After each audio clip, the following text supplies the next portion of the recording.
História abre muita margem para a gente conversar sobre vários assuntos que afligem as pessoas. E o que você acha sobre isso? Por que que as pessoas estão tão doentes? É burnout? É depressão? Fatores muito importantes, como, por exemplo, a competitividade, a comparação. E quanto mais nós comparamos e competimos, mais nós nos distanciamos do que verdadeiramente cada um pode oferecer e fazer.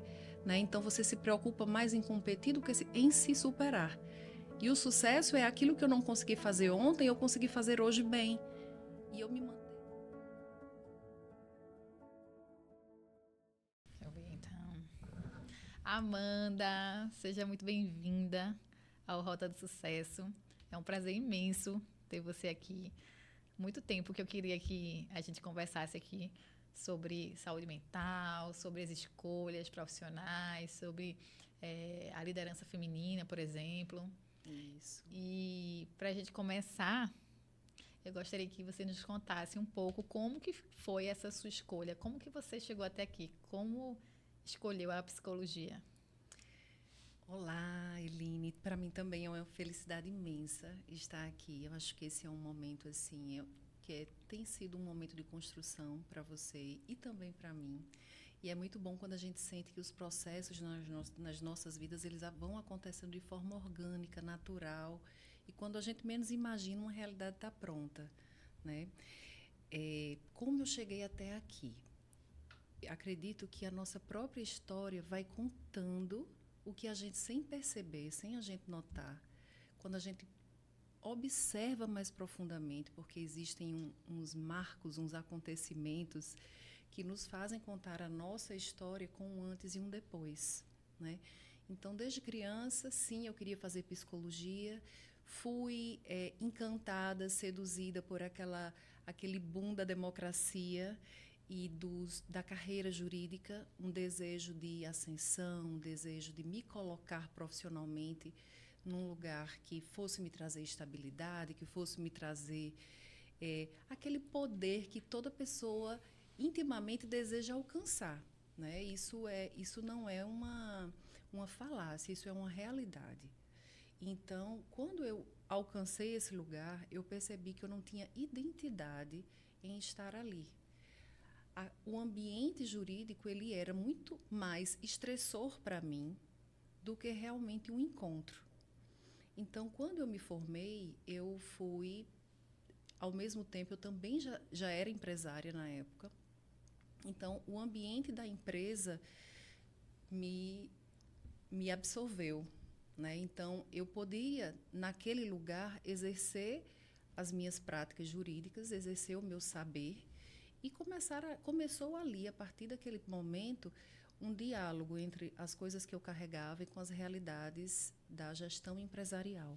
Né? Então, eu passei aí uns 20 anos como gestora de recursos humanos. E nessa cadeira, nessa posição, eu comecei, de fato, a me descobrir. Me descobrir enquanto profissional e me descobrir principalmente enquanto pessoa. Seguir aquilo que me pulsava de forma mais intensa, de forma mais clara, me orientava, mesmo que ainda eu não tivesse uma formação que me trouxessem técnicas ou metodologias para construir algo das organizações de uma forma geral. Mas havia uma forma muito, muito pessoal de administrar, de gerir e gerar situações e soluções para o que as relações humanas todas nos trazem. Então, foi um momento bem marcante em que eu comecei a sentir, estava me aproximando dos 40 anos. E cada fase do homem, ela traz um desejo diferente. Então, o jovem, ele deseja uma carreira de sucesso. O homem dos 30 anos, ele procura enriquecer. Esse é um fato. O homem dos 40, ele já construiu o que ele queria e ele é convidado a refletir e a sentir sobre angústias que aparecem, como, por exemplo, por que você faz aquilo que você faz? Por que você gasta ou despende tanto tempo numa coisa que você faz só por dinheiro? E você vai começar a perceber que, de fato, o dinheiro não traz tudo. E você começa a reavaliar os seus conceitos de sucesso, de felicidade, de riqueza, de pertencimento. E naquele momento surgiu uma necessidade incrível de voltar para mim mesma e buscar respostas que não haviam nos livros, não haviam no dia a dia da empresa, não havia nas pessoas que conviviam comigo, porque aquele caminho ele era meu, né? Aquela angústia era minha. E é isso que a psicologia nos traz, né? Eu chego na psicologia com uma carga, uma história humana de muito trabalho. Eu trabalho desde os 18 anos. Então, aos 18, 19, eu já era empresária, eu já admitia pessoas. Então, sempre tive uma vida com muita responsabilidade. Mas era uma forma de lidar com a responsabilidade que era muito pesada. Por quê? Porque não havia identidade, não havia ressonância com quem eu sou. E quando eu mergulhei na psicologia, eu já tinha tanto uma bagagem mais madura quanto experiências, e eu pude perceber uma coisa fantástica. Nós somos o nosso próprio método. Cada terapeuta em si, Jung falava, cada terapeuta ele é a sua própria metodologia. Por quê? Porque aquilo que eu faço melhor é aquilo que eu sou. Existe um diferencial entre aquele que sabe quem é, aquele que sabe do que gosta, aquele que sabe fazer e aquele que é um personagem. Muitas vezes, uma persona, um figurante performático na sua própria vida, né? Então, essa desconexão ela traz muito sofrimento, muita angústia. E hoje, depois que eu consegui colecionar todas essas amostras da minha vida, todas essas experiências, eu realmente hoje tenho um destino, um foco, que é a liderança feminina. Por quê? Porque eu, enquanto mulher, enquanto uma mulher que se divorciou, que enfrenta uma realidade que muitas mulheres passam e precisam se reinventar, né? A maternidade é outro fato revolucionário, né? A competitividade, que já é um fator da cultura que nos educou, né? Nós fomos educadas para obedecer, para servir, para cuidar. E a gente é educado para cuidar e servir o outro. E nesse momento a gente se afasta de nós, né? Então, quando eu comecei no consultório, é muito interessante, porque a vida vai trazendo exatamente aquilo que já existe, só que ainda não é revelado aos seus olhos. É um processo de desvelar. Sempre esteve ali e você não percebia, porque você não estava consciente, você não estava presente. E você, quando nós estamos no modo de viver automático, a gente não percebe, né? A gente simplesmente reproduz o que nos é esperado. Então, de repente, eu comecei a observar o tipo de paciente que eu tinha no consultório, o tipo de demanda que chegava até mim. E eu dizia, caramba, isso aqui parece a minha vida. As dores são muito comuns. É mesmo? É. Então, ao mesmo tempo em que eu entregava algo, o paciente, o cliente, ele me entregava também algo muito especial. E essa caminhada ela vai sinalizando para a gente o quanto mais confortável é, o quanto mais saudável é quando você consegue ser um ser humano inteiro. Ou seja, a mãe que eu sou, a mulher que eu sou, a profissional que eu sou, elas estão interligadas. São interligadas. Elas têm uma interface incrível porque uma interfere na outra, né? E hoje eu costumo dizer, o meu nicho é muito voltado a pessoas que têm uma liderança natural. E são pessoas que têm um poder de interferência e de influência muito grande. Geralmente são pessoas que sabem ser porta-voz de alguma coisa. Então, só que muitas vezes elas não sabem, né? Uhum. E aí é onde o processo terapêutico vai revelando e a pessoa vai se descobrindo e a gente acaba chegando nesse tema de hoje. É preciso ter coragem. Como assim coragem? Porque o medo Se ele nos paralisa, a gente deixa de entregar e deixa de viver algo que é muito importante para cada um de nós. Então, quando a gente encontra as nossas motivações, aquilo que faz cada um vibrar da forma mais inteira e intensa, é como estar em casa, é como estar numa conversa com um amigo, é como trabalhar, é um ato de tanta satisfação que não há sobrecarga, ou se há, ela é muito reduzida, o que é diferente de um modelo profissional ou de uma escolha de carreira onde você mais doa do que recebe. E toda troca ela é fundamental. Né? É fundamental que tudo aquilo que você faça, você também se sinta restituído, nem que seja intimamente. Então, a gente vai percebendo que é um ato de subversão, amar o que você faz. Quando eu atendo muito pessoas em transição de carreira e atendo hoje muitas pessoas com planejamento de vida e planejamento de carreira. Então, qual é a hora melhor da maternidade? Ou, ok, chegou a maternidade, e agora como é que eu vou fazer com meus projetos todos que estavam aqui? Ou batalhei a vida inteira para me aposentar e, pum, recebo um diagnóstico. Nossa. Trabalhei a vida inteira e agora eu vou desfrutar do patrimônio, da vida, mas eu estou adoecido. As minhas relações estão adoecidas.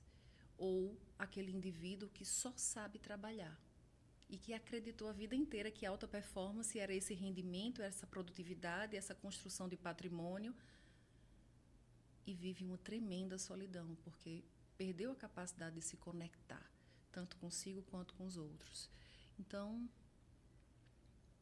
é isso. Acho que a primeira parte já está, né? Tá maravilhoso. Assim, a sua história abre muita margem para a gente conversar sobre vários assuntos que afligem as pessoas hoje. E quando você fala assim da sua transição de carreira, quando você fala nas mulheres, assim, quais são os momentos, são dores que afligem a todos nós. Todos. E a saúde mental é um tema em voga, porque se antes a gente não tinha esse olhar mais crítico de entender essa conexão humana, na época aí do industrial, que a gente tinha que ficar ali martelando a mesma coisa, hoje a gente vem vendo um momento novo se instaurando na realidade da humanidade, que vem com a inteligência artificial, que esses movimentos repetitivos, eles passam a serem reduzidos, porque agora eles são feitos por máquinas simuladas. E vem vindo aquela necessidade de maior conexão, ainda mais com o que você faz, com a criatividade, com o que você se sente confortável, de ser o que o ser humano realmente precisa ser. E talvez venha esse novo momento de a gente entender realmente, escolher fazer aquilo que a gente realmente ama, que a gente realmente gosta. Então, a escolha da profissão tem sido algo que está em alta, no sentido de que você hoje não é mais, eu preciso ser aquela pessoa que me formei em direito e vou ter que ter aquilo ali. E a gente já consegue enxergar realmente essas relações mais abusivas de trabalho, vamos dizer assim. E hoje as pessoas, elas estão assim, a gente consegue perceber isso porque muitas pessoas estão doentes, né? E o que você acha sobre isso? Por que as pessoas estão tão doentes? Burnout, depressão, são inúmeras doenças que a gente não ouvia falar antes e hoje a gente escuta. Da onde vem isso, Amanda? Eu acho super interessante sua pergunta. Na verdade, a gente poderia fazer um podcast, escrever um livro só sobre isso. A gente não pode desconsiderar o contexto histórico, isso é um fato. E dentro da construção desse contexto histórico, como você disse, a gente sai de um modelo industrial, né, um modelo de produtividade, operacionalidade, onde nós fomos convencidos de que quanto mais técnicos, quanto mais específicos a gente se tornasse e até mesmo quanto mais objetivo nós fôssemos, mais assertivos e mais qualidade, mais performance a gente conseguiria alcançar. Com o passar do tempo, as dores humanas elas foram sendo esquecidas, elas foram sendo abafadas em prol de um modelo de felicidade onde a felicidade era você consumir. né? E quanto mais você consome, quanto mais acesso você tem ao que o capitalismo nos oferece, ao que o sistema diz que é bom, a gente foi sendo convencido, seduzido de que aquele caminho era um caminho realmente de felicidade, de alta performance, quanto mais eu produzo. A gente tem aí, com a pandemia, um antes e um depois, né? A gente trouxe para as nossas casas, por exemplo, o home office. Houve um aumento imenso da influência das redes sociais e o que é que isso nos acarreta? Fatores muito importantes, como, por exemplo, a competitividade, a comparação. E quanto mais nós comparamos e competimos, mais nós nos distanciamos do que verdadeiramente cada um pode oferecer e fazer, né? Então, você se preocupa mais em competir do que em se superar. E o sucesso é aquilo que eu não consegui fazer ontem, eu consegui fazer hoje bem. E eu me manter individualmente naquilo que diz de quem eu sou. Então, um modelo que era objetivo, começamos a perceber que quanto melhor a gente consegue gerir a nossa subjetividade, ou seja, quanto mais eu conheço quem eu sou, quanto mais eu faço aquilo que eu gosto, mais eu vou ter capacidade de gerir a minha singularidade. Então, o subjetivo ele vem para nos salvar. Por que o subjetivo?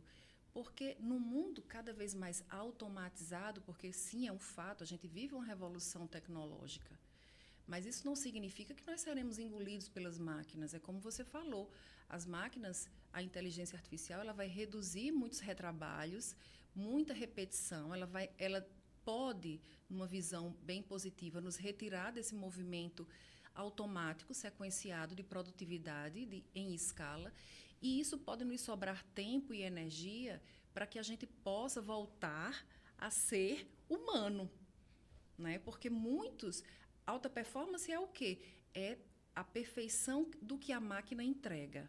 Então, se a máquina me entrega exatidão, produtividade, ela não cansa, ela não adoece, ela não reclama, ela não tem causas na justiça, então a máquina é o melhor funcionário que existe, né? Só que não. Existe o processo, dentro de tudo isso, existe um ser humano que opera toda essa inteligência, né? Existe um ser humano que, por exemplo, precisa preparar um prompt, e um prompt muito bem construído para que a inteligência artificial me entregue algo que tenha realmente coerência com aquilo que eu busco. Então, não são construções vazias, a gente precisa saber conectar. Então, a gente precisa olhar para o passado, se conectar com o atual, compreender o que todo esse período de pandemia nos trouxe, né? Nos trouxe muita mistura entre vida pessoal e vida profissional, onde a gente traz o trabalho, por exemplo, para home office, para muitas pessoas é muito vantajoso, mas também é motivo de muitos conflitos familiares, de muita sobrecarga, de muita solidão, né? E essa desconexão, ela mais prejudica do que, de fato, ela investe num caminho de saúde. Então, quando você traz a visão do adoecimento da saúde mental, é importantíssimo que a gente saiba. O Brasil é o primeiro país do mundo em ansiedade. Nossa. Nós somos o 5º, são dados da OMS, nós somos o 5º em depressão. Então, nós temos aqui um contexto político, um contexto histórico, né, onde hoje a gente vive uma polaridade, a gente vive um conflito iminente a todo tempo, nós temos uma guerra silenciosa, hoje com o cancelamento, né, com a política do cancelamento, as redes sociais elas acabaram virando uma arma muito ofensiva. O bullying que a gente começou a ter notícia nas escolas, hoje ele é muito velado, né? Ele era velado, hoje ele é muito explícito. Então, há uma violência silenciosa e há, inclusive, uma violência permitida acontecendo nesse novo contexto. E tudo isso é fator de adoecimento. Porque se eu não consigo, por exemplo, era muito comum na época da pandemia, as pessoas colocarem, né?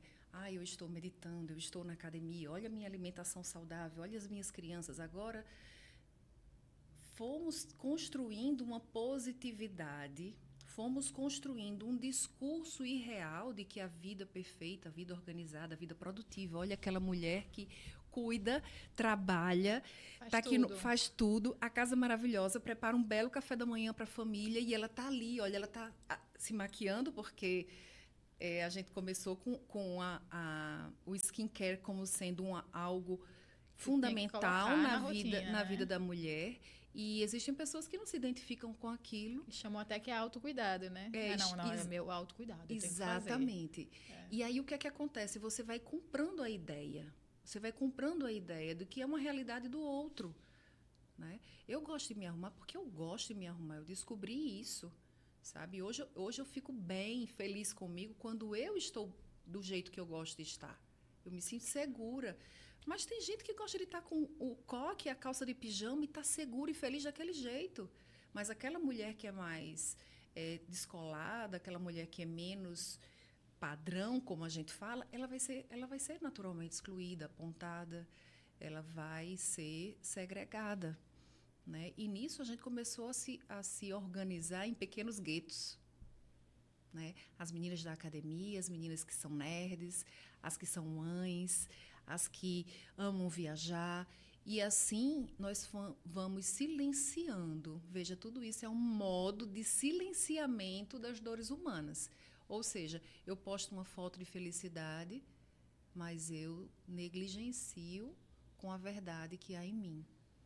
Né? Então, não tem como ponderar tudo isso e perceber que é um tempo que favorece o adoecimento.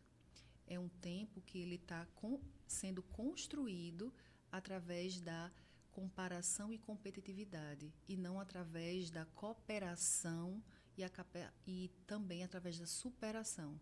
Porque quando eu coopero, eu crio um senso de pertencimento, eu crio uma rede de apoio, eu começo a naturalizar, ou melhor dizendo, a acolher dores comuns.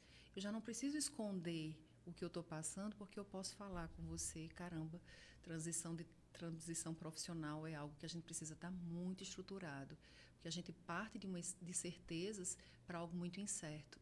E não tem algo que desorganize mais o ser humano do que a insegurança. Né? A gente é atraído pelo novo, mas o novo é aquela coisa. Meu sonho era ser psicóloga. Ah, ok. Primeira semana no consultório. Ai, como é isso? Como é ser psicólogo? Como é atender alguém? Então, o novo chega e você também é novo para aquela realidade. Né? E você vem com referências de sucesso, de comparação, e que parece que todo mundo precisa fazer a mesma coisa. E o ambiente de trabalho hoje é tão assim que você escuta até, não, a competição é saudável. A competição é saudável porque ela vai te trazer a melhor produtividade. Porque se eu coloco você... Eu já trabalhei num local em que eles separavam realmente, literalmente, o banco era separado. Tipo, tinha a área operacional e tinha a área comercial. E aí se falava assim, olha, vocês são operacional, mas vocês vão vender. Sabe por quê? Porque vocês não vão escutar a gracinha do comercial de dizer que é eles que sustentam o salário de vocês. E aí criava aquele ambiente totalmente nocivo, né? Hostil, exatamente. E a gente vê muito isso hoje. É notório. Ao mesmo tempo, vem esse outro lado, né, novo, que é essa questão da cooperação. Ontem eu estava assistindo um podcast que falava sobre a classificação das empresas e se falava muito em ESG, que é esse novo momento, esse momento de estimular a cooperação entre as pessoas entenderem que, na verdade, isso é o que vai fazer com que a gente se sustente e que vai fazer com que a gente diminua esse índice de um ambiente hostil que gera um burnout, que gera uma ansiedade. E dentro dessa dinâmica que a gente vem conversando aqui, né, falando sobre adoecimento, sobre escolhas, eu vejo muito o contexto da mulher no ambiente de trabalho, da competição, de se sentir, adiar vários momentos da vida pessoal para conseguir se estabelecer numa liderança, para se sentir destacada. E isso é algo que, às vezes, a gente nem percebe que acontece no nosso ambiente de trabalho. E fica aquela cabo de força, né, na nossa mente e no que acontece na prática. No seu dia a dia, no consultório, como que as pessoas têm lidado com isso? Isso tem sido muito comum? E o que a gente pode fazer e dizer para essas pessoas, para que elas se sintam melhores ou pelo menos mais conscientes do processo? Pois é, essa é uma dor tão comum e ao mesmo tempo tão silenciada, né? Existe um universo invisível de trabalhadoras invisíveis, de verdadeiras heroínas que nunca terão, muitas vezes, esse reconhecimento, porque a jornada de trabalho da mulher ela é imensamente superior à do homem, isso é um fato, e a maternidade ela vem como um marco, né? As mulheres elas investiram muito nas suas carreiras e foram adiando o processo de maternar. E chega um momento em que o corpo começa a trazer a angústia, que são os processos limitantes do fator tempo. Então, os fatores biológicos, eles não vão esperar a nossa carreira ficar do jeito que a gente quer, né? Os relacionamentos, eles são cada vez mais líquidos, mais superficiais. Existe menos parceria, menos cumplicidade. É como se é muito comum no consultório a gente perceber entre as relações a comparação e a competição, até mesmo dentro dos relacionamentos. Vocês não são adversários, vocês são aliados. O objetivo aqui é comum. E aí a saúde dessas famílias ou desses relacionamentos, eles começam na consciência desse fator de unidade, né? Pensar como sendo um integral, você é parte integrante de um todo. Então, vamos lá, voltando para a questão da maternidade.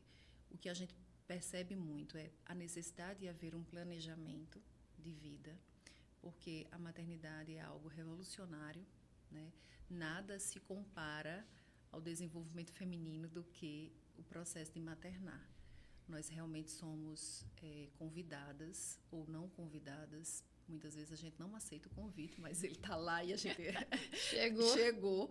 E nós, ao mesmo tempo em que estamos aprendendo a maternar, nós também somos convidadas, ou não, convidadas não, tira essa palavra. Mas o que é que acontece? A mulher visita as suas dores do lugar de filha. E nem toda mulher teve uma história de acolhimento, de ter uma maternagem saudável, né?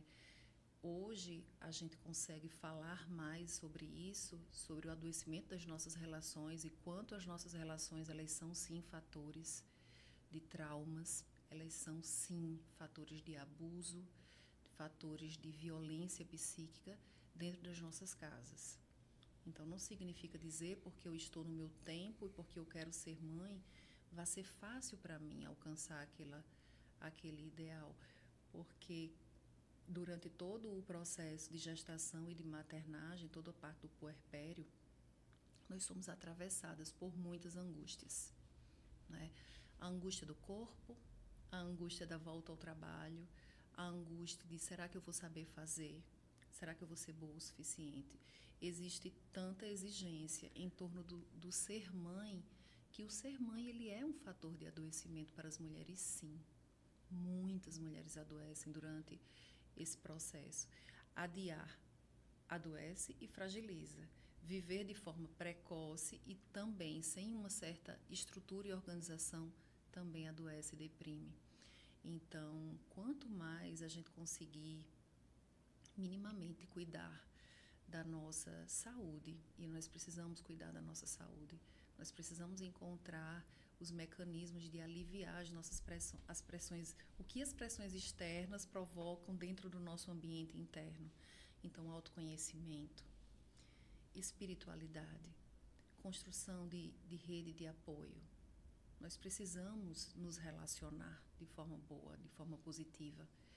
Relacionamento é uma ferramenta de autocuidado.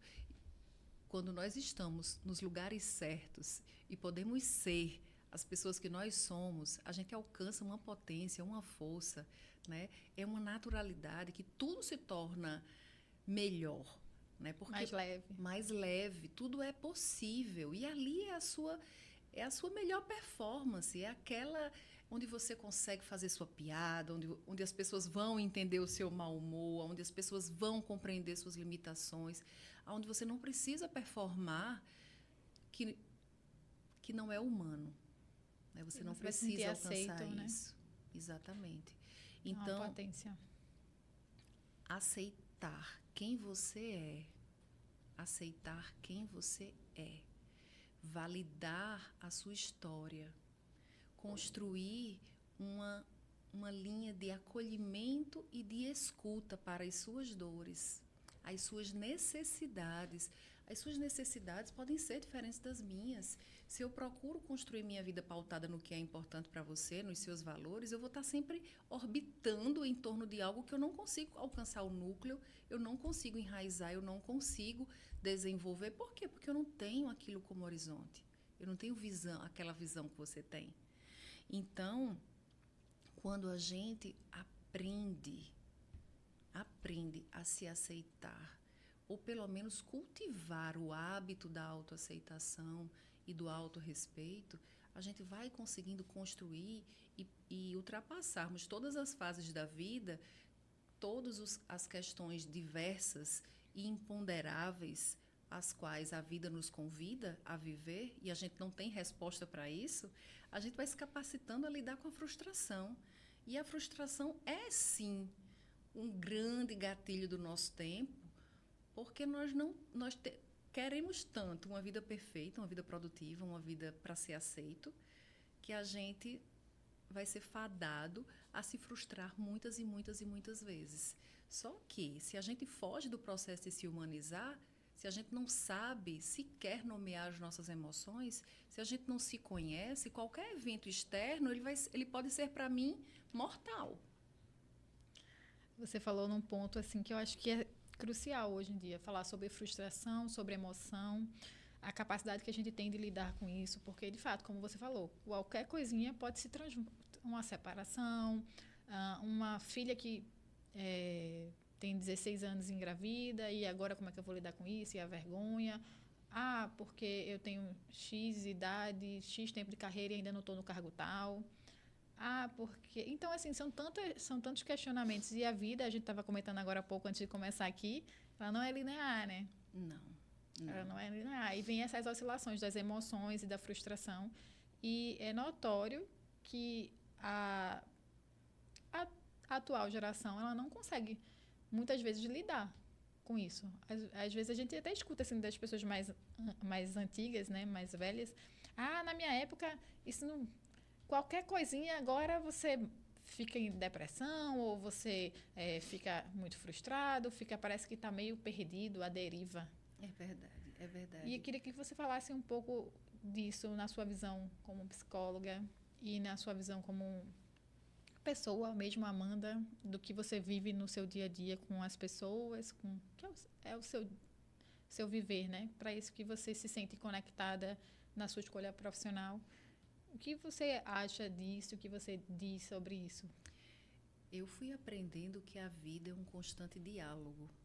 Né? Enquanto a gente não se abre para o outro, não se abre para as possibilidades que estão diante de nós, enquanto a gente não se questiona com amorosidade e procurar compreender por que a gente faz o que faz da forma como a gente faz, ou compreender o que é que eu entrego a mais no meu trabalho com aquilo que eu sou, ou na minha vida, ou nas minhas relações.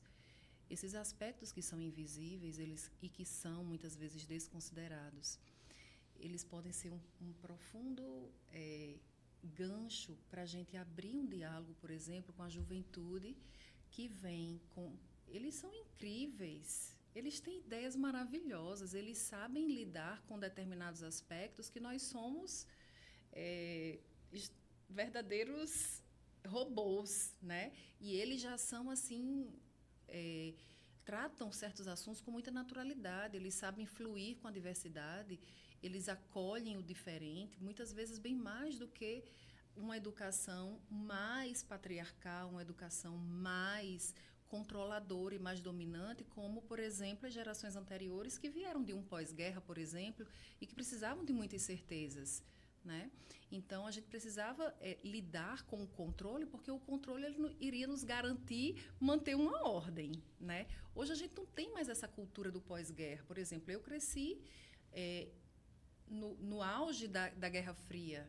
Tudo podia acontecer a qualquer momento. Nós fomos a sociedade do medo. Nós fomos educados pelo medo, né? Pela punição.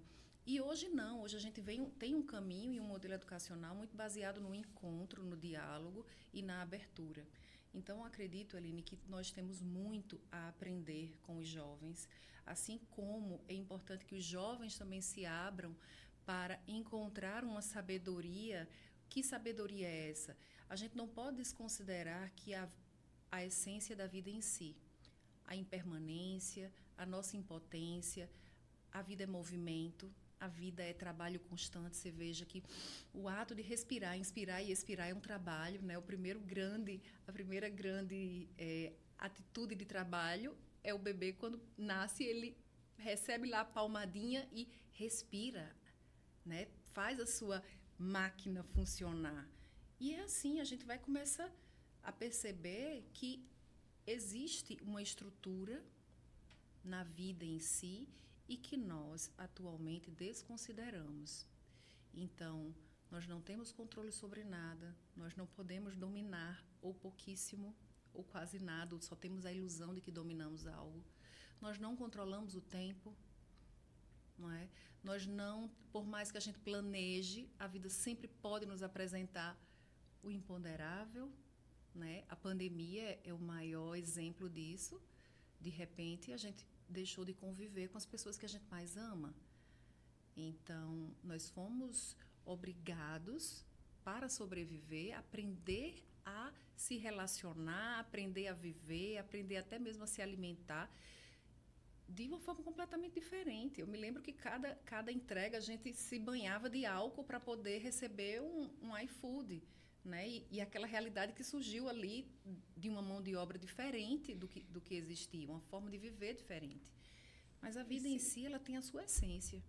E quando a gente foge disso, o que é que acontece? A gente fica imaginando que domina algo, que controla algo, e isso só gera frustração. Nós temos hoje um modelo imediatista. Tudo é ao toque do dedo, tudo é muito visual. Então, a imagem, ela traz em si muito conteúdo. Mas muitas vezes é um conteúdo raso, é superficial, e a gente precisa dar o zoom e aprofundar, mas não é aprofundar na lateralidade, a gente precisa aprofundar e conseguir compreender os fatores humanos, políticos e sociais, os interesses que existem por trás de cada zoom, por trás de cada curtida, por trás de cada performance que a gente fica ali brincando no TikTok de ser feliz, e a gente tem aí enfim, uma explosão de suicídio silenciado que a gente não tem, que as estatísticas nem sequer acompanham. É um tema muito delicado de se falar, mas eu acho muito bacana quando você faz esse paralelo, né, da antropologia em si, né, da história da humanidade versus a nossa forma de viver. E é um tema, eu acho bom a gente trazer isso aqui, porque isso amplia o campo de consciência e de visão das pessoas para esse momento que a gente vive hoje. Para você, o que seria ter saúde mental, conseguir construir um bem-estar, fazendo esse paralelo da história com o que a gente vive hoje? Eline, eu fui aprendendo que quanto mais em estado de abertura, de busca e de aprendizado a gente se coloca, menos o que é diferente, o que é novo vai nos assustar. Então, quando a gente procura ter respostas rápidas, ou a gente pensa que pode ter respostas definitivas, a gente tende a se afastar da essência da vida. Por isso que quanto mais eu me conheço, quanto mais eu me respeito e quanto mais confortável eu fico em ser quem eu sou, mais qualidade de vida eu posso ter. A pessoa que se conhece, que sabe respeitar os seus limites e que sabe que também o outro tem limites que precisam ser respeitados e que existem condições que não dependem de nós, a gente vai conseguindo construir o que a gente chama de qualidade de vida. Porque, por exemplo, qualidade de vida para você é diferente de mim. A gente precisa desconstruir esses conceitos de bem-estar, de felicidade, de sucesso, porque isso tudo é muito mais singular do que a gente a princípio acreditou que fosse. Nos venderam um projeto de felicidade, um projeto de sucesso. Nos venderam uma ideia. E eu acredito que um mecanismo libertador e que eu trago para a minha vida como propósito é que a gente estimule cada vez mais o livre pensar. Que a gente possa, sim, se questionar e questionar a realidade, procurando conceber quanto daquilo que está me sendo apresentado é uma possibilidade, é um caminho apenas para me seduzir, é um caminho apenas para que eu volte a ser uma utilidade para o sistema ou para o outro. Então, pensar, ter consciência, fazer o que faz sentido, estar perto de pessoas que a gente ama, pessoas que nos respeitam, pessoas que nos aceitam. Esse é o melhor dos paraísos. E é muito simples. É muito simples. São coisas que a gente fala para alguém e diz, ok, qual o novo disso? Né? O novo é que nós teorizamos o que é qualidade de vida e não vivenciamos, que a gente precisa, cada um precisa ter a sua experiência. E como eu experimento determinadas vivências é diferente de como você vivencia.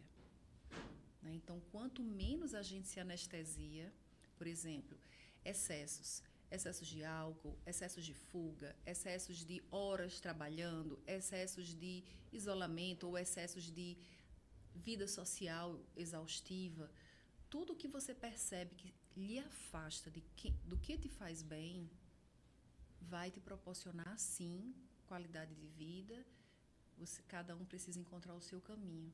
A minha medida, a minha receita se deu quando eu aprendi a gerir a Amanda que eu sou.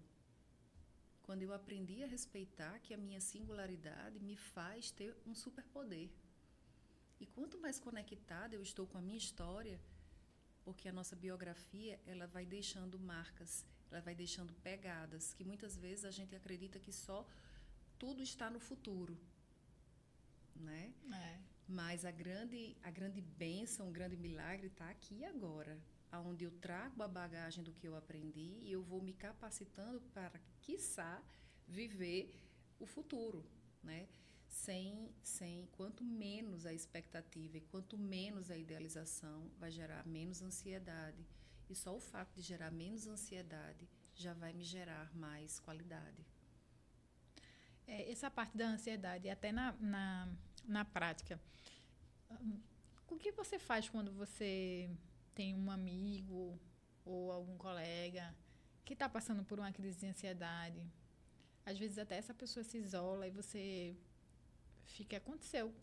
já aconteceu comigo, assim, de ter amigo que teve crise de ansiedade e de repente a pessoa sumiu e deu O que a gente poderia fazer para, nesses casos, assim, como que a gente lidar com isso?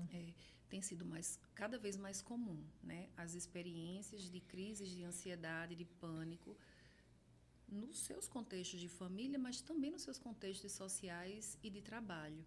E, de fato, algumas pessoas sentem vergonha, né, de pedir ajuda, sentem vergonha, se sentem inadequadas por falarem dos seus sintomas, como se fosse inferioridade falar sobre as nossas vulnerabilidades, como se vulnerabilidade humana fosse algo a ser escondido, não algo a ser dialogado, partilhado. Afinal de contas, todos somos vulneráveis e todos estamos passíveis em alguma ordem de sermos acometidos de algo mais profundo. E, Eline, estar ao lado, segurar a mão, não julgar.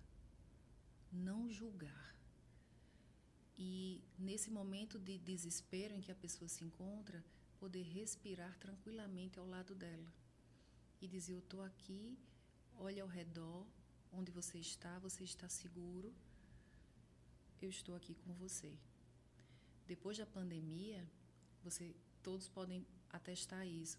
Houve uma crescente busca pela espiritualidade, uma crescente busca pelos animais domésticos e uma crescente busca, uma verdadeira necessidade de conexão com a natureza. Por que isso? Por que isso? Porque na natureza não há julgamento. Porque os nossos pets, eles nos amam incondicionalmente. Do jeito que a gente é. Isso. E porque a espiritualidade, ela nos faz ver que nós somos parte de um todo que é integrado, um todo que é interligado e que tudo o que eu faço interfere no outro, assim como o que o outro faz interfere em mim, mas eu sou parte de algo maior. Eu não estou sozinho, eu não estou abandonado. Né? E quando a gente sente o pertencimento, por exemplo, as pessoas que têm os seus movimentos espiritualistas, quer sejam contato com a natureza, quer sejam seus rituais, dogmas, enfim, seja o que for que te preenche, você sente naquela unidade, naquele coletivo, você sente uma identidade, algo comum, há um pertencimento, isso acalma. Ser estranho, ser diferente, ser julgado, ser o esquisito, ser o que está diferente, é esse quem vai sofrer mais. Então, o que é que a gente precisa fazer? A gente precisa abraçar, a gente precisa trazer para junto, precisa dizer que eu estou com você. Eu fiz essa pergunta porque eu vivi recentemente, nesse último ano, na verdade, em 3 locais de trabalho diferentes que eu fui, testemunhei pessoas com crise de pânico. Na hora, confesso que fiquei perdida. E pessoas também testemunhando o contrário, que tinha sido muito acolhido pelo líder, pelo que aconteceu, e que achavam uma vitória estar ali falando da sua vulnerabilidade e ter sido acolhida pelo grupo, pelo chefe, né, o gestor. E eu fiquei assim, impressionada como isso está se tornando uma coisa muito comum no nosso dia a dia. E não tive como não fazer um paralelo disso com a liderança feminina, né? Que Exatamente. Tem suas peculiaridades, e uma dessas maior, não desmerecendo os homens, porque na verdade só são diferentes. Mas essa é uma força muito da delicadeza, do sentir da mulher, que, voltando aí também para a história, tem um motivo de ser. E eu gostaria que você falasse um pouco sobre isso, sobre a liderança feminina nesse contexto. Quais são os pontos positivos disso? Para que a gente possa entender que o que parece que é fragilidade, na verdade, é uma força. É uma força. Eu costumo sempre fazer paralelos assim. Sempre costumo fazer paralelos baseando na natureza. Tudo na natureza tem em si a essência, a energia do feminino e do masculino. E eu acredito que trazer esse senso de unidade faz com que a gente não exclua homens e mulheres, mas que a gente consiga compreender as dinâmicas do masculino e as dinâmicas do feminino que estão em interação dentro de cada um de nós. Então, no psiquismo, o nosso cérebro mesmo, ele tem a parte que tem mais destinado a atitudes, a dinâmicas que a gente tem, como a lógica, a matemática, que são dinâmicas mais masculinas, que a gente denomina assim, e o lado mais feminino, que é o lado mais do acolhimento, o lado da escuta, o lado da amorosidade, do cuidado, mas não significa dizer que um ser integral ele não tenha e não precise ter as duas dinâmicas interligadas e em processo constante de diálogo e aprendizado. Então, vamos lá. A questão do feminino acaba se tornando uma necessidade nossa de enfoque devido todo o movimento histórico, né, de isolamento, de segregação, de divisão realmente entre o que é do homem e o que é da mulher.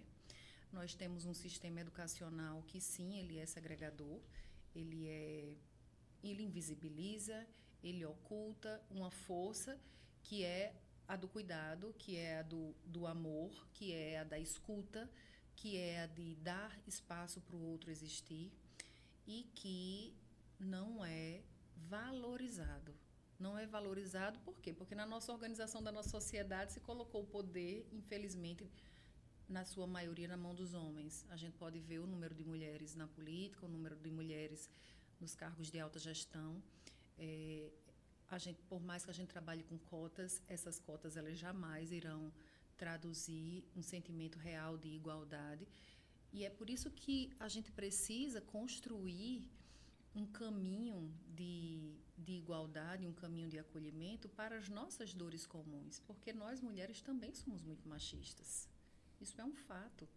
A competitividade, a crítica, a exigência de como o outro deve ser, né? Desconstruir os conceitos do que é ser uma boa mãe,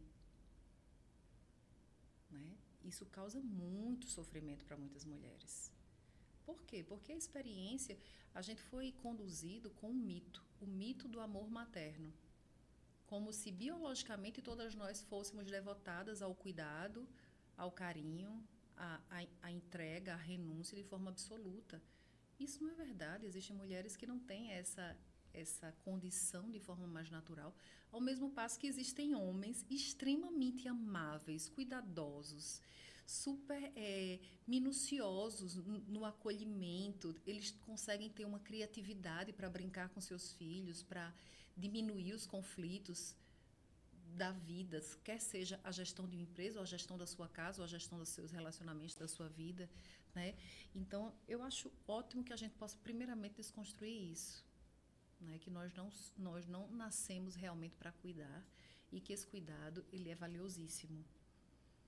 E acredito que nesse caminho da liderança feminina, quanto mais a gente abre espaço para que a gente possa falar das nossas dores comuns, quanto mais a gente possa falar, porque é um fato. É um fato. As mulheres divorciadas, elas são sim tratadas de uma forma diferente.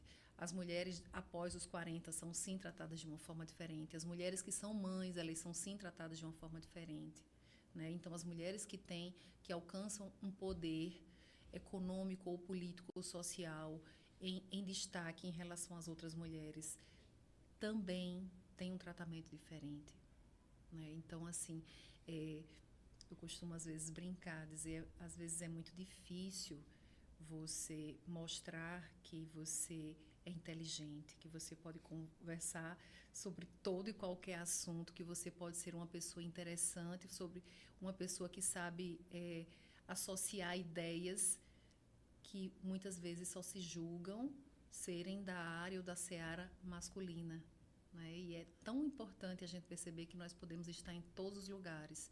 Tanto existem homens maravilhosos, sendo excelentes pais, excelentes gestores de suas famílias, amorosos, acolhedores, como existem também mulheres extremamente adoecidas e que não se deixam entrar em contato com as suas emoções. Então, eu percebo, Eline, através já de muito tempo de estudo, percebo que quanto mais a gente respeita as nossas emoções, quanto mais a gente se escuta, quanto mais a gente reconhece as nossas necessidades, quanto mais a gente olha para a realidade e não se compara, mas consegue encontrar o contexto que você está vivendo naquele momento. Por exemplo, eu tenho pacientes que dizem, agora, depois que eu fui mãe, minha vida desorganizou muito. Digo, calma, você está fazendo muito mais coisa do que você jamais fez. Hoje você não dorme o que você dormia. Que a privação do sono é algo desorganizador. Hoje você não se relaciona mais como você fazia antes. Hoje até o seu banho é cronometrado. Então, calma, mulher. Calma. Se dê tempo, né? Tenha paciência com o seu próprio processo. Tenha paciência com o seu próprio biorritmo. Tenha paciência que, à medida em que você vai... Como se fosse fácil ter paciência, né? Mas vá procurando encontrar as suas formas de maternar seu filho, as suas formas, o seu tempo de voltar ao mercado de trabalho, né? Às vezes é muito comum a gente ir fazendo a transição, né? A volta ao trabalho. Então, o que é que eu preciso fazer para depois da maternidade voltar ao trabalho? E aí eu vou organizar tudo. Organizo tudo. Quando chega no dia, eu não consigo apartar do meu filho. Muito. Né? Eu vejo muito isso acontecer. Pois é. E, de certa forma, tem também É um preconceito, vamos dizer assim, que quando você está num ambiente que tem alguém que está voltando, não, mas fulaninha voltou de maternidade agora, não, a fulaninha voltou de maternidade agora, ela não está focada nisso, o foco dela agora é no filho, e nesses 2 primeiros anos ela vai sair muito, ela vai, a gente não sei se a gente pode confiar esse cargo aqui a ela, Exatamente. porque ela não vai dar conta. Isso é real. Eu vejo isso. Isso é real. Acontece realmente a própria mãe se sentir culpada e ficar naquela ambiguidade, né? Aceito isso e tá bom, realmente eu não vou investir aqui mais no trabalho, o meu foco vai ser agora cuidar o trabalho passa a ser aquela necessidade de ser a melhor mãe possível. E aí tem aqueles descompassos, né? De você jogar toda a sua energia naquilo ali, como se fosse uma forma compensatória. Como se a vida, o contexto social te empurrasse para aquilo e você estivesse aceitando. E depois você pode ficar doente também. Porque não é aquilo que você queria de verdade. Mas você também não consegue viver aquele outro espaço de tentar levar os dois ao mesmo tempo. A mulher, ela sofre não só isso no mercado de trabalho, mas se você jogou um pouco da sua emoção, a mulher é descontrolada. Ela não tem capacidade nenhuma de analisar friamente um cálculo e dar uma decisão.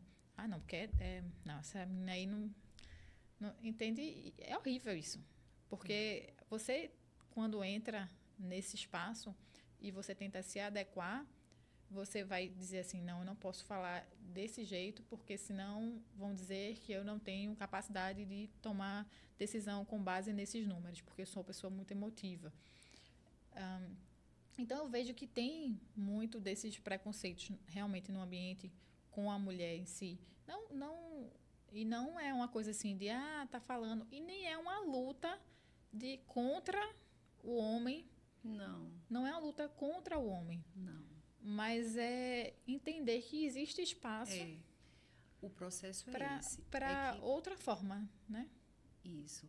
O caminho é esse. É que você se autorize a pertencer, a preencher os espaços, a ser fiel à sua identidade e saber que você tem direito a isso e que você não precisa desistir porque você se tornou mãe ou porque a sociedade é do jeito que é.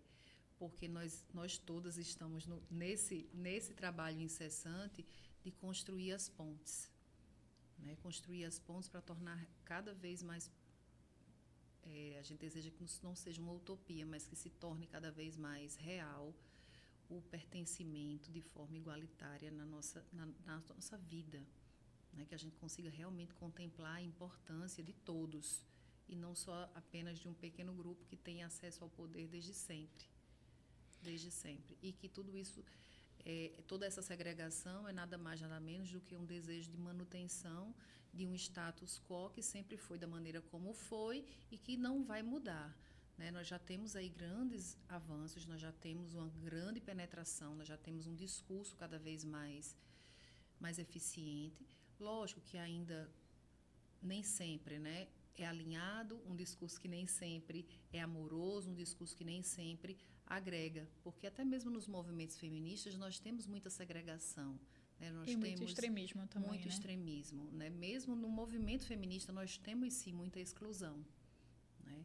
Então, acredito que eu sempre brinco, se eu estou trabalhando para que minhas netas tenham uma vida e um acesso e que elas possam ter, como a gente trouxe esse texto hoje, esse tópico, né, que elas tenham coragem de brilhar, que elas não precisem se esconder, que elas consigam enfrentar os medos que todos nós temos e sempre teremos, mas que consigam enfrentar as adversidades com curiosidade, com abertura, com criatividade, com cada vez mais identidade, né, com cada vez mais espontaneidade, sabendo, como eu desejo isso, que as nossas futuras gerações elas se contaminem menos com as exigências, tanto as exigências da sociedade quanto a própria autoexigência, porque a gente não pode desconsiderar o quanto o nosso perfeccionismo ele é sim uma arma silenciosa que nos acompanha, que nós levamos para todo canto e acreditamos que seja uma ferramenta de alta performance.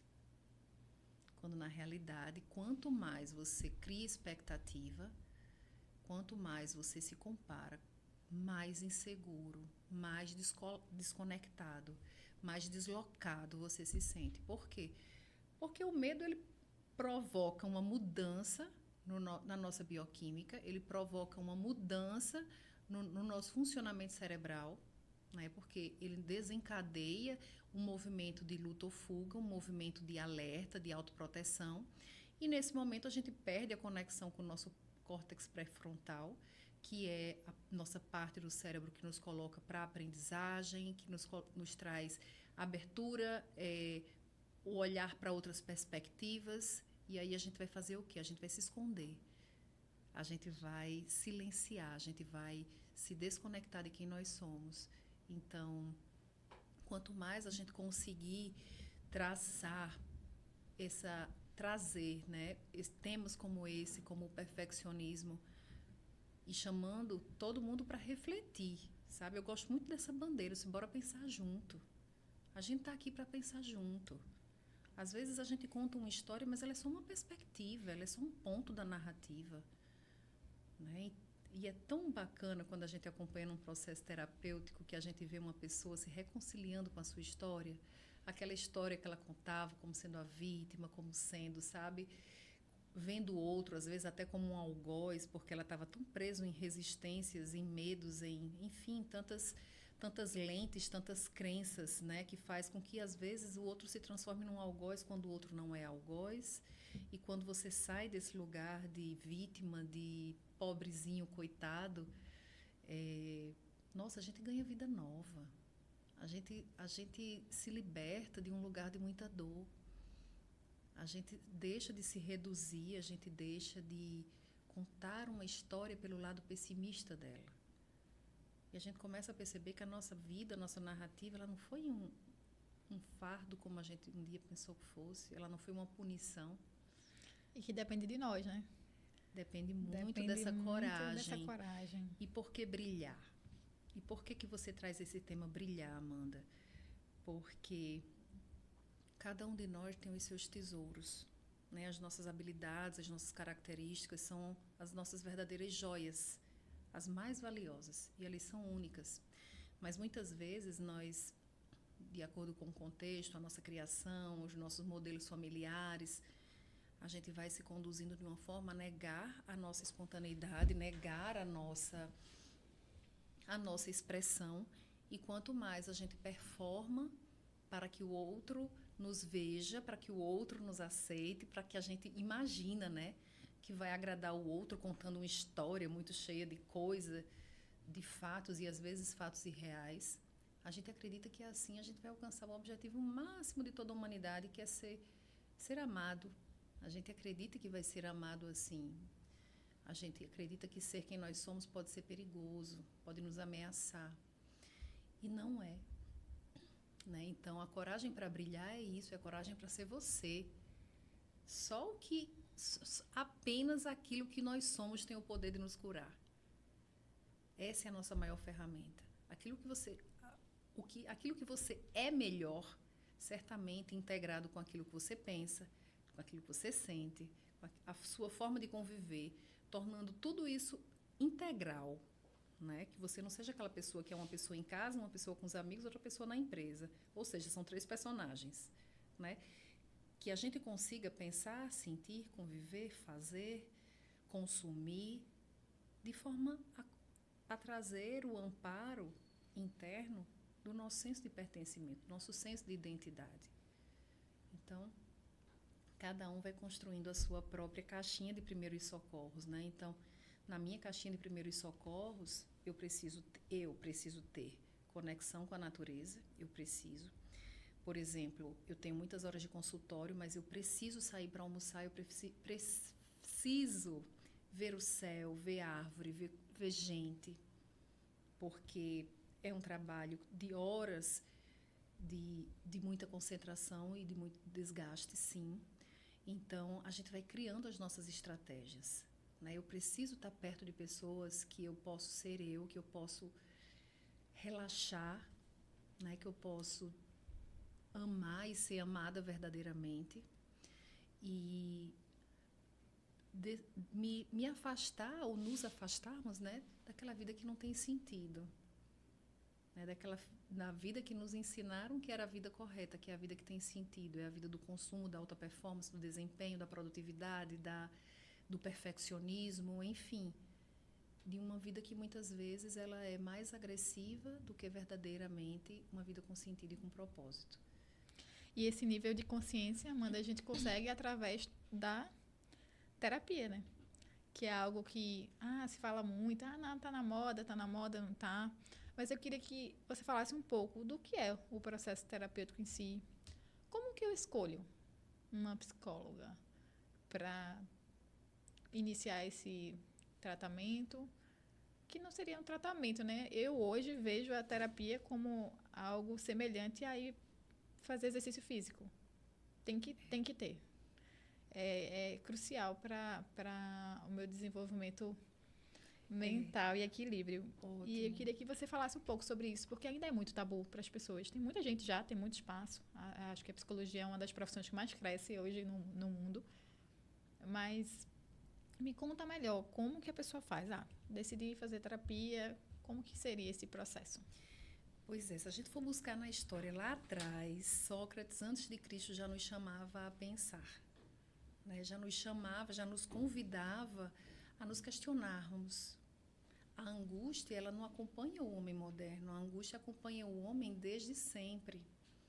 A ansiedade, o medo, a preguiça, o orgulho nos acompanham e estão dentro de cada um de nós como partes integrantes do todo que nós somos. Mas o fato é que é muito mais fácil obedecer do que ser livre. A gente deseja liberdade, mas nós não sabemos ser livres. E o ato de pensar, ele nos liberta.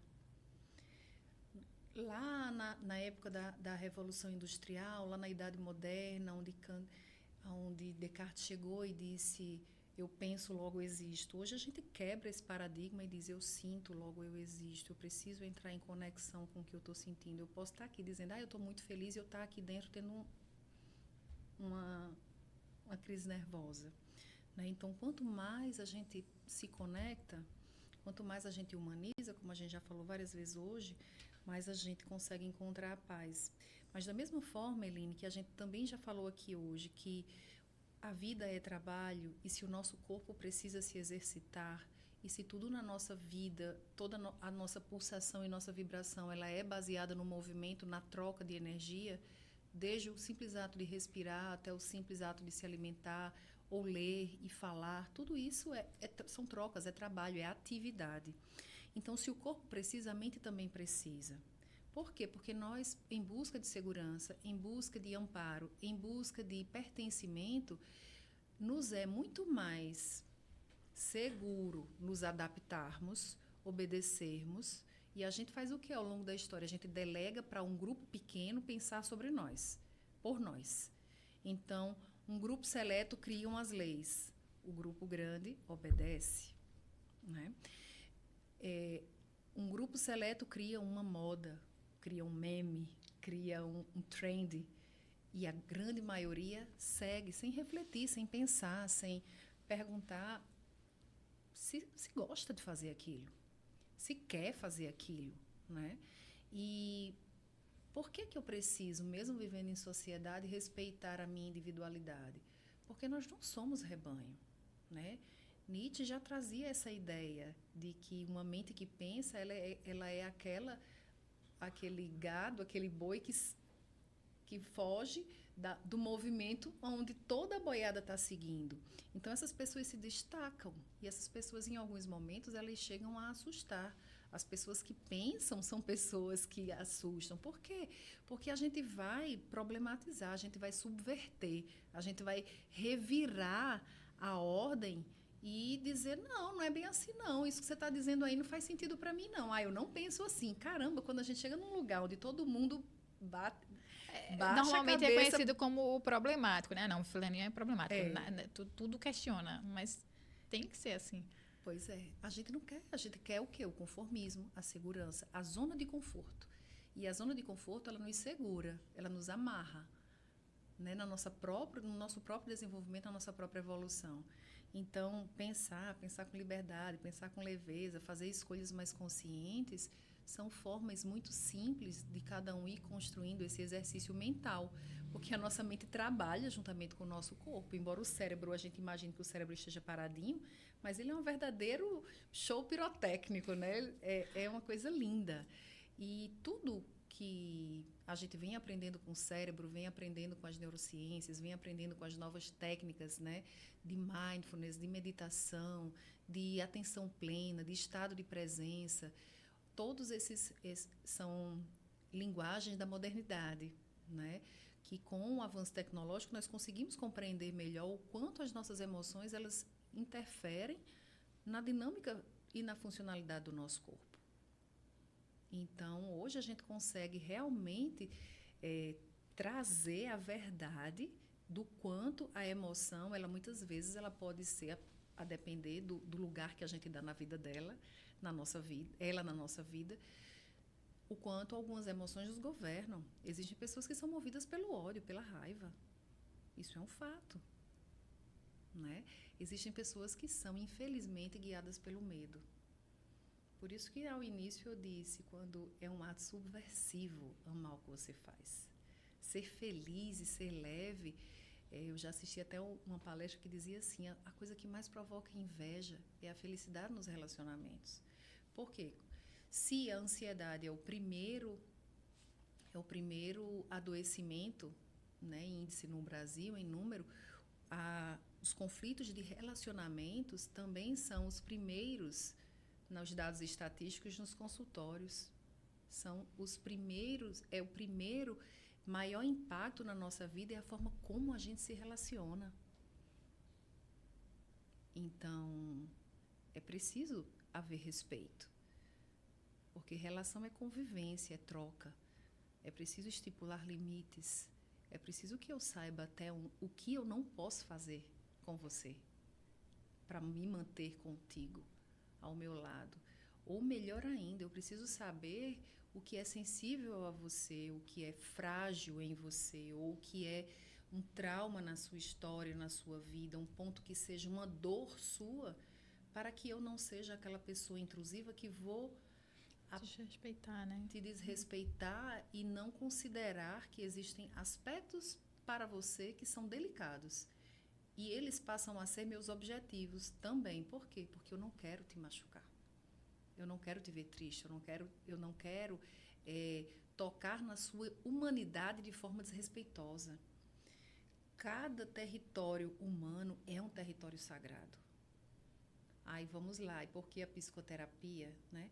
Porque é preciso haver uma transformação nesse profissional, para que ele se torne um bom profissional, para que ele saiba tocar os terrenos sagrados das pessoas que chegam.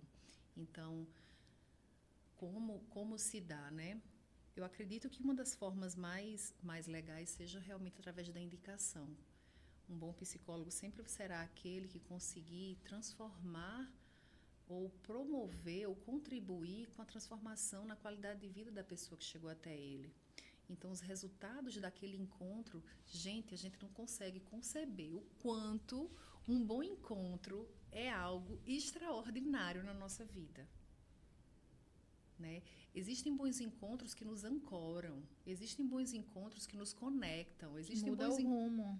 Às vezes você ia tomar uma atitude ali de forma que você não pensou, porque você ainda não tinha, né? Não conseguiu pensar sozinho. Ou até consegue pensar sozinho, mas pensando ancorado, apoiado, traz de uma outra forma de enxergar e encarar. Às vezes você tira a vitimização, você também tem uma pluralidade no olhar, respeitando, obviamente, o seu íntimo, mas muda completamente o rumo de até situações trágicas na sua vida, que você evitou por ter pensado, simplesmente se encontrado com alguém que disse assim, pensa mais um pouquinho. Para vocês que não sabem, a Amanda é minha terapeuta e assim, eu posso dizer com espaço de fala.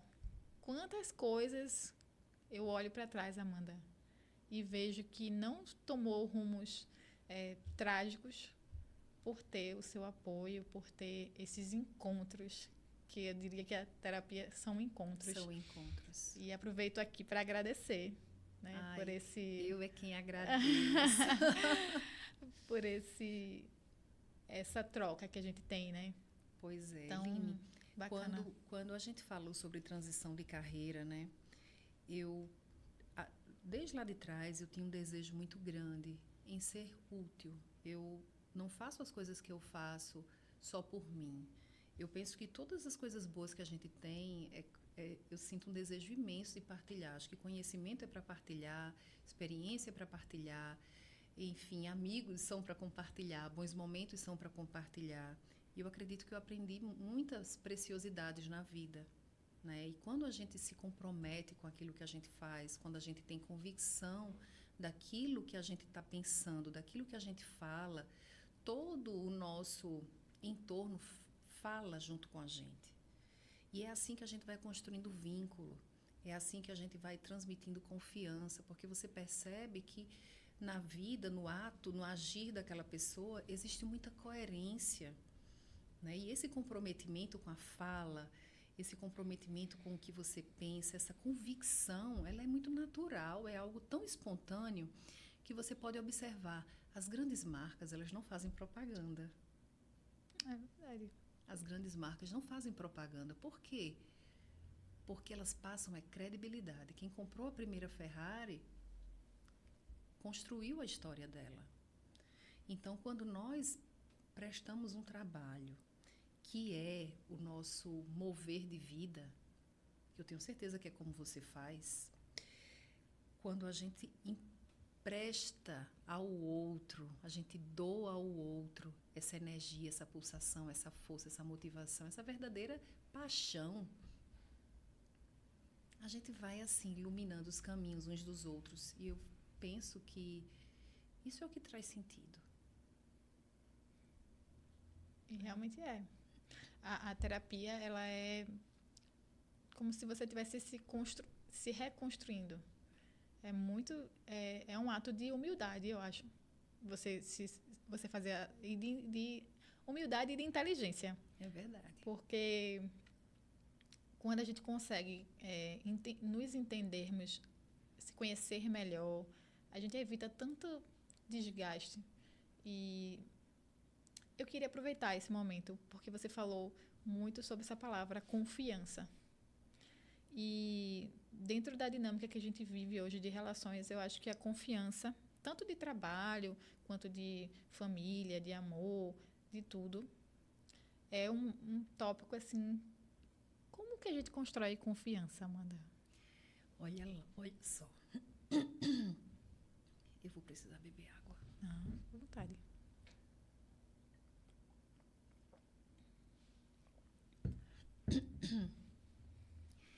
Eu posso lhe dizer que eu descobri recentemente, como a gente falou aqui, eu sou especialista em trauma.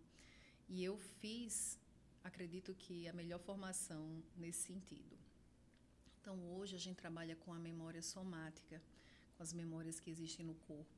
E junto com a neurociências, a gente foi compreendendo como é que cada coisa funciona em nós. Eu vejo que à medida que a gente tem mais acesso à tecnologia, mais a gente desbrava o que é o ser humano. O Wi-Fi que a gente fala, né, da internet, existe entre nós. Veja que na relação mãe-bebê existe um Wi-Fi perfeito. Nós somos todos seres conectados e conectáveis. Existe no nosso corpo um sistema chamado sistema neurovagal, que é, eu acredito assim, uma ação, é a mão divina, né? É algo sagrado que nós temos, que faz com que visceralmente a gente consiga perceber o perigo, perceber a confiança, perceber a segurança de forma muito instintiva e também de forma muito intuitiva. Então, a gente vai compreendendo que o ser humano, ele é sim, ele tem uma dinâmica sutil, muito espiritual, no sentido de dizer que não é concreto, que confiança não é algo que a gente constrói dando provas escritas ou materiais disso, Mas existe uma inteligência etérea, sutil, assim como a intuição, assim como a gratidão, assim como a criatividade, que são personagens etéreos que existem em nós, que ficam esperando o momento de se materializar através dos encontros. Então, existem situações em que a gente tem um insight, existem situações em que a gente não sabe porquê e aquela pessoa, aquele encontro, ele provoca um bem-estar orgânico. E você pode perceber que o nosso estômago sente, a gente se arrepia, a gente se emociona e a gente não consegue pôr em palavras. É verdade. Né? Por quê? Porque é um sistema intracelular. Ele é algo que a gente foi descobrindo, né, com o desenvolvimento, com a questão que Darwin nos trouxe, da evolução. Né? À medida em que nós evoluímos, nós fomos desenvolvendo. A nossa plasticidade ela é constante. Então, a gente está sempre aprendendo, a gente está sempre descobrindo algo novo. A tecnologia só faz dar nome ao que já existe aqui dentro. Porque o grande tchan é quando a gente descobre que ser humano é o que nos diferencia. Quanto mais humanizarmos as nossas relações, mais credibilidade a gente consegue passar nas nossas relações, Eline. Quanto menos performáticos, quanto mais verdadeiros a gente conseguir ser, mais o outro vai captar, sentir. Porque se não fosse verdadeiro, a gente sentia. Pode observar, tem pessoas que a gente conversa e diz assim, não. Tem alguma coisinha errada. Eu não sentindo sei que, o que eu não sei o que é. É o famoso meu santo não bateu. Mas realmente. E você pode... Eu tenho a impressão que as pessoas que são autênticas, que elas falam o que elas sentem. Que as pessoas chamam até, às vezes, de sincericídio. É verdade. Não é para ser, né? Mas, assim, essas pessoas passam confiança. Porque elas são elas mesmas. Assim, você não espera... Como você sabe que ela vai sempre falar aquilo que está dentro dela e que ela acredita como verdade. Tudo bem, não significa dizer que vai ser da melhor maneira. E aí já é uma outra parte. Os estudos mostram que isso não é novidade, mas às vezes não é muito veiculado. Por exemplo, existe um encontro com o olhar. Né? Os bebês, eles olham para suas mães e eles ficam vidrados e aquilo ali acalma. Né? Um contato na medida certa, um contato que não é invasivo, ele acalma, ele controla, ele regula. O tom da voz. Existem pessoas que têm uma voz mais agradável aos nossos tímpanos, porque a nossa voz tem uma certa frequência, uma certa vibração, e em algumas alterações elas podem ser agressivas para algumas audições, e enquanto para outras extremamente agradáveis. Então, existe uma espécies de atribuições humanas que elas são mais agradáveis à convivência que outras características, né? Então, quando a gente respeita o espaço, às vezes, Eline, até a distância entre nós, a forma como eu gesticulo, isso vai acalmando o outro, né? Os bebês, eles primeiramente se corregulam, eles se regulam através das mães. Aí as mãezinhas ficam estressadas, aí os bebezinhos ficam estressados, aí elas não conseguem compreender que o bebê ele só é o reflexo do emocional dela. E elas vão amadurecendo e vão conseguindo compreender essa sintonização. E à medida em que a gente sintoniza, como as ondas de rádio, a mãe e o bebê já fazem isso de forma natural e acontece ali aquela calma, a calma chega, a serenidade chega. Então, veja, tem como inteligência artificial retirar o lugar da humanidade? Não. A inteligência artificial, ela vai nos ajudar. E eu espero realmente que nos aproxime das coisas mais valiosas, né? Dos valores eternos da humanidade, como o amor, o perdão, a resiliência, a gratidão. Poder não é dinheiro, poder não é patrimônio, poder não é número de seguidores nem número de curtidas. Poder é você, às vezes, postar algo que tem um imenso sentido para você, ninguém curtir ou quase ninguém curtir, você dizer, eu tô ótima, isso não interfere em nada, não me frustra. Não gostou do que eu disse? Não tem problema, mas eu penso assim. Estou de boa de pensar assim. Então, é uma relação diferente, né? É o poder ser você, o poder pensar por você, o poder falar, expressar suas emoções, poder conviver da maneira que tem realmente importância para você. Nossa, é poder perdoar, gente. Poder perdoar. Aí é para os fortes. Aí é um nível de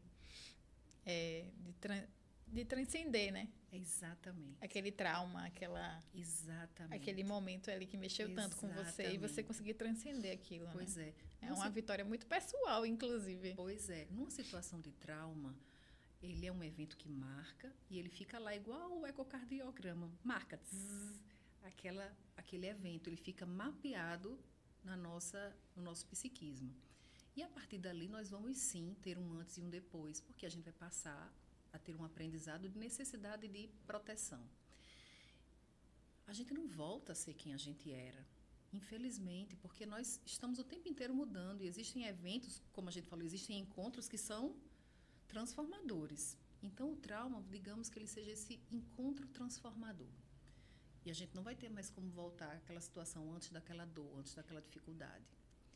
Então, apenas com a resiliência, apenas com o autoconhecimento, resgatando outras potencialidades, trazendo um senso de pertencimento e de conexão, seja através da natureza, seja através dos pets, seja através da espiritualidade, que a gente vai conseguindo perceber que a vida pode ser possível, mesmo apesar de fortes dores. Mesmo que sejam histórias que a gente jamais gostaria de contar, mas ela existiu. Né? Então, a resiliência e conseguir manter esse senso de gratidão com o que é possível. Né? Porque com o que é imponderável, o que é impossível, o que é não controlável, a gente só vai sofrer. A gente se mantém num lugar de dor. Então, a resiliência, sim, eu penso que a resiliência, a gratidão, a sensibilidade, a coragem de ser você são, sim, ferramentas de sucesso. Amanda, queria tanto te agradecer por esse momento, por esse encontro, que a gente está certamente ajudando muitas pessoas, eu não tenho dúvidas disso.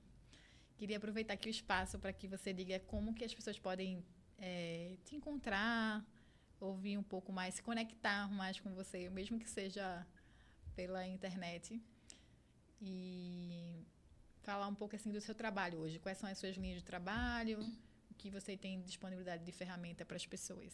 Pois é, hoje eu atuo em consultório clínico, atuo também com mentorias de transição, desenvolvimento de carreira.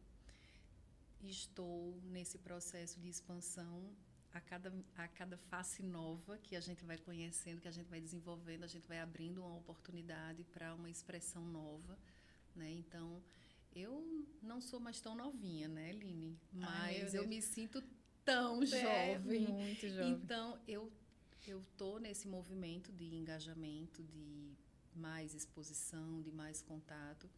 E a gente vai organizar aí muita coisa, muitas palestras, workshops, coisas legais, para que as pessoas possam, não só no consultório, porque o consultório é uma coisa mais reduzida, existe uma metodologia específica dentro da clínica que exige, né, um compromisso e um comprometimento mais sério. E existem esses outros momentos, esses outros eventos que a gente está aí.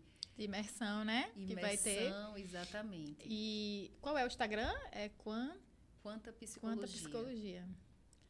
Amanda, obrigada mais uma vez. Eu agradeço, espero. O objetivo geral, pessoal, não é que a gente consiga só ser útil. Se a gente só se coloca no lugar de ser útil para o outro, eu vou imaginar que eu sou superior a alguém ou que alguém está precisando de mim. É muito difícil ficar nessa posição de eu preciso de alguém.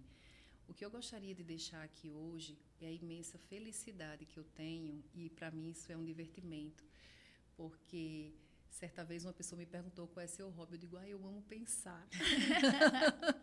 Eu adoro. Então, assim, eu sempre fui uma criança criativa, intuitiva, E eu vejo que eu continuo com essas ferramentas mesmo já na maturidade. Tenho filhos adolescentes, 18, 16, 13, só homens e homens maravilhosos, por isso que eu me recuso a dividir o mundo entre homens e mulheres. Eu acho que o mundo é de homens e mulheres. E, enfim, incluindo todas as opções e todo o ato de liberdade de expressão e de vida e de amor que exista nisso tudo. E eu quero dizer a vocês que eu me diverti. E quando a gente aprende a se divertir com o que a gente faz, a gente não trabalha hora nenhuma. Né? Não tem hora, não tem cansaço. E eu mesma fico impressionada com a quantidade de horas que eu me coloco à disposição do trabalho. Mas depois da maternidade eu não encontrei uma expressão de vida mais autêntica e mais confortável para ser quem eu sou. Então, se eu puder deixar alguma marca no nosso encontro de hoje, eu gostaria de dizer isso. Encontre o seu conforto, encontre a sua forma, encontre o seu tempo, encontre o seu jeitinho, que as pessoas certas vão se aproximar de você. A gente não precisa se esforçar. O que é para ser, nos encontra. É incrível. É fato. É incrível, né? E é bom que seja assim, é bom que seja leve, que seja divertido. Porque quanto mais a gente puder olhar para a dor e dizer, não, a dor não vai me paralisar. O que é que ela está querendo dizer para mim? Ela é uma mensageira. E que mensagem é isso que está acontecendo aqui? Peraí, eu preciso pensar. Então, vamos abrir o coração e abrir os caminhos e pensar que isso é que nos faz sermos humanos, né? Acho que o pensamento, a expressão e a comunicação dos nossos pensamentos é a nossa grande diferença. Vamos lá. Vamos embora. Vamos. Obrigada, pessoal. Se inscreve aí no canal para mais conteúdos como esse. E é isso. Foi. Foi? É.